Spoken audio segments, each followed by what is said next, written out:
Ibì kan wà tí mo fẹ́ràn gbà tọkàn mi pòrúurú.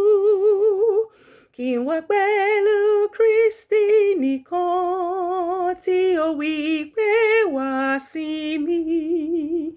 Kí n wà pẹ̀lú Jésù nìkan, kí n gbóhùn jẹ́jẹ́ rẹ̀ pé má ṣe bẹ̀rù báyé ńkọ́, èmi wà pẹ̀lú rẹ.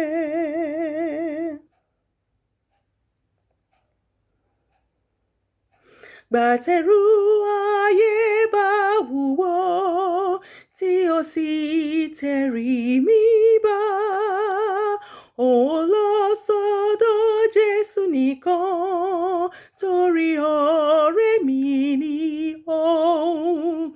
Kí n wà pẹ̀lú Jésù nìkan, kí n gbóhùn jẹ́jẹ́ rẹ̀ pé má ṣe bẹ̀rù báyé ńkọ́, èmi wà pẹ̀lú rẹ.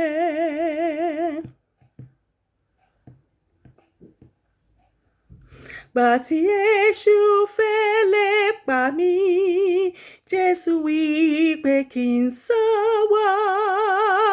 Ó ní ààbò àtọ̀rẹ́ mi, ó jọ̀hún gbogbo fún mi. Kí n wà pẹ̀lú Jésù nìkan, kí n gbóhùn jẹ́jẹ́ rẹ̀ pé má ṣe bẹ̀rù báyé